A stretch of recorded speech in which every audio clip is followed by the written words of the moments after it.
Well, good morning, my friends. How are you? Good to see you. Just a quick little update. The chopsticks will be returning in mid-October, and the coaching services that I provide are going to be doubled.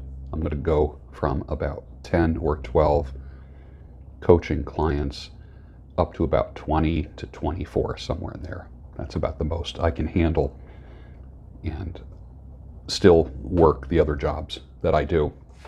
Just a couple things real quick here, just to catch up. I hope you've enjoyed the interviews that I've done. The one that I did last night with John Fitch was a favorite of mine, and it's just nice to see I was going to say a young man, but you get to a certain age where everybody is a young man. Every man is a young man. And I had a great time talking with him last night and seeing the assertive spirit that he has and how that champion mindset spills over into other areas of his life. He retired at 42 years old. Go back and watch it. Just go back and watch it. And it's a magnificent talk that I have with him in my Sultan kind of fashion. That's item number one. Number two is the beard is getting bigger, as you can see. I am at the length. Just a couple more weeks and I will be right where I want to be, where I no longer have to trim. I don't have to shave or anything under here. I'm letting all this grow out to match this right here. So there's no trimming. The only trimming I'm going to do is the mustache, which I did a day ago because I was going for the Tsar Nicholas. I'll be honest with you, as I'm drinking my coffee, one of the things when you have a big mustache, I found out for like the past about 2 weeks when the mustache was down to here, that food, I'm wiping food out of it, coffee was in it, just everything. And I thought,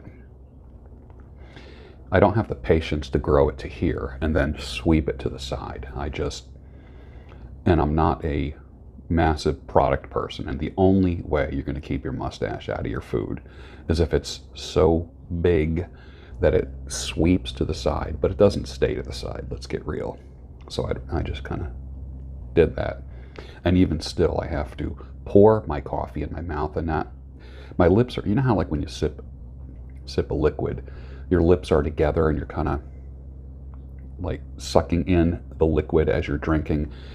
If I do that, I still get coffee in, or food, whatever I'm drinking, in my mustache. So I just kind of like pour the coffee in. This is the BRTV mug.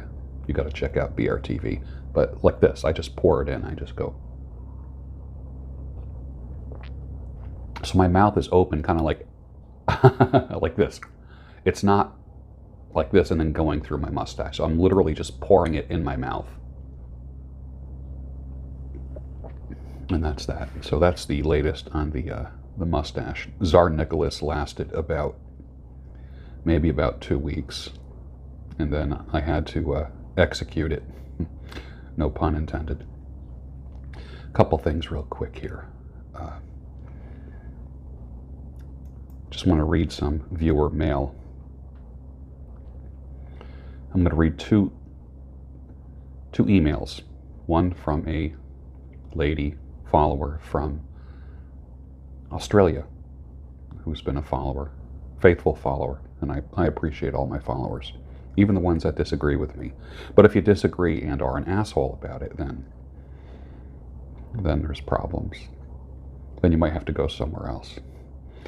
But here we go. Good morning, George. I've recently stumbled on this whole world of red pill and MGTOW ideologies that are apparently becoming popular with some men.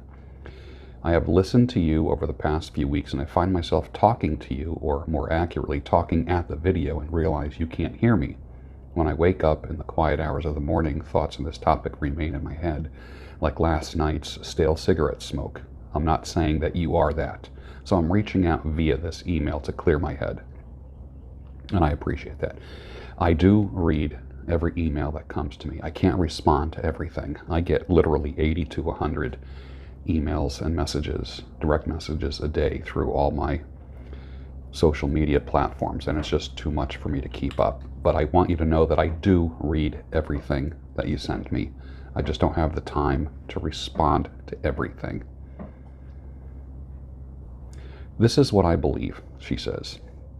Red pill and MGTOW men essentially believe they have some kind of choice in choosing or avoiding women. This is utter BS. When it comes to relationships, we control very little. In short, if a MGTOW guy suddenly met a woman who was genuinely interested in him and they connected in some way, and infatuation developed from that, this guy would probably find a new way. Yeah, everyone is MGTOW until they're not, right? You know my saying, everyone is cool until they're not. Like, every guy is MGTOW until they're not. That's one way I look at it. Listen, some of you know this. You've heard me confess this, that I am probably the world's most famous underground MGTOW. If I get married, I don't want to say when I get married because I'm not sure if I will. If that happens, fantastic. I did open my heart to it, and I have been writing about it. Many of you know that. But I'll be the world's first married MGTOW. In other words, I will have a life. I will be sharing my life with a woman, but not to the deference and exception of my life. I still love silence, solitude, and service, and which is very monkish, so to speak. And I will continue that, partly because obviously you can't have 100% solitude, silence, and service if you're married. And I'm aware of that. And I weigh those things out. So I do need that element in my life. And I know many of you will echo my statements. So is there such thing as a married man going his own way? Yeah, there's a version of it, and I embody that version. And like I had said, the right woman will know that and already understand that before entering into anything with me.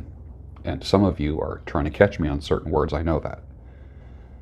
So some people will stop me at, oh, the right woman, you think there's a right woman? No, I don't think there's a right woman. I don't think there's a soulmate.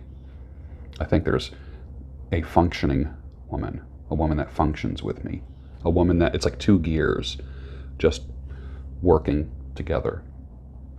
So when you have to come together and work on a project together, fantastic.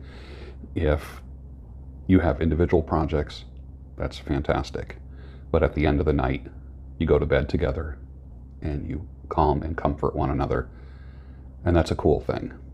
And that's what's missing in my life right now that I long for.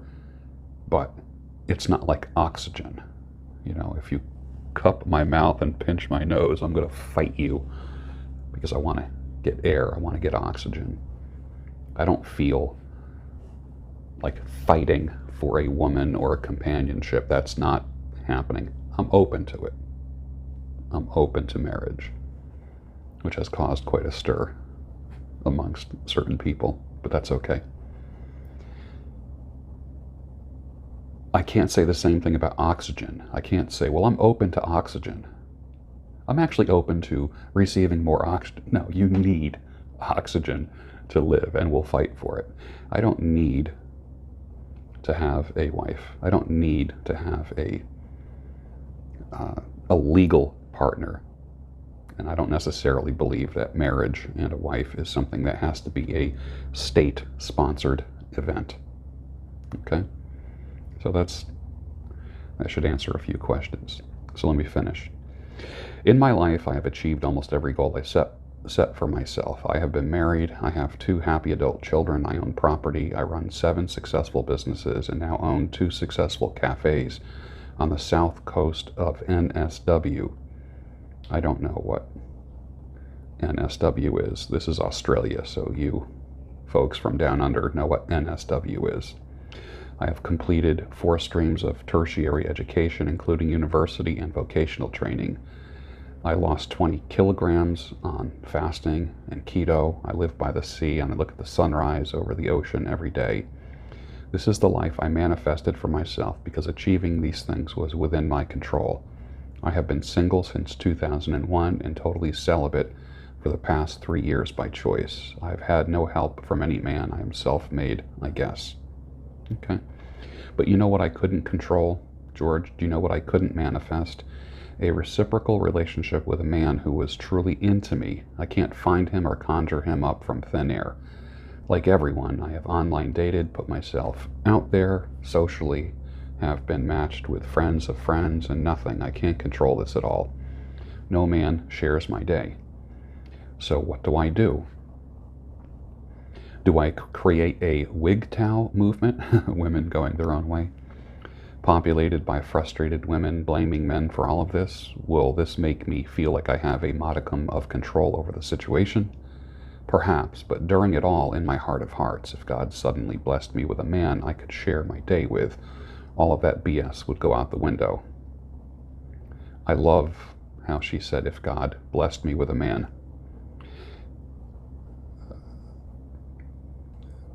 A man is a blessing for a woman. I do believe that. And a woman is a blessing for a man. If they function well. I don't want to say the right woman. I'm not falling into that the right woman, the right man thing. But I do believe that if we have someone that functions well with us, I believe it is a blessing. I do. The MGTOW and Red Pill guys are just frustrated men howling at the moon, blaming women for what God has not put on their path. They seek to gain some sort of illusory control over the situation with all their BS ideas on women. And by the way, in Australia at least, not all single women are sluts and whores and manipulative witches. Not all single moms are damaged goods. We are all human, doing the best we can with the cards dealt to us. We all want to be loved, feel safe, valued, and accepted. The way we go about it is very much influenced by the society we live in. Therein lies the culprit.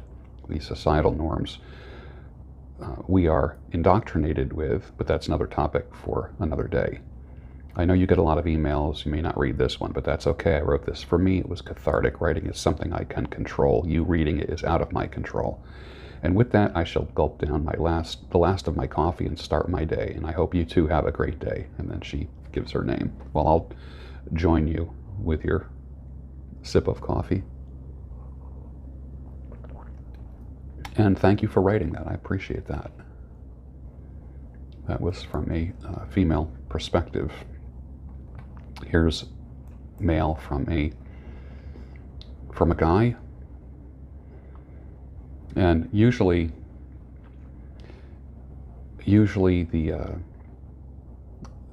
I keep people anonymous and try not to.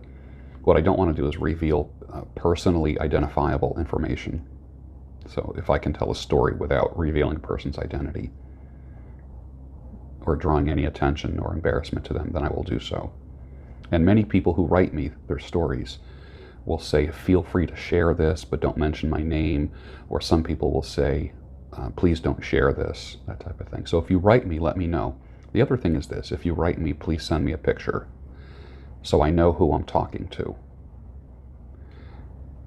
I do that just to make you a little bit bolder rather than just being another anonymous, faceless hack who I don't know who you are. Send me a picture of you when you write me.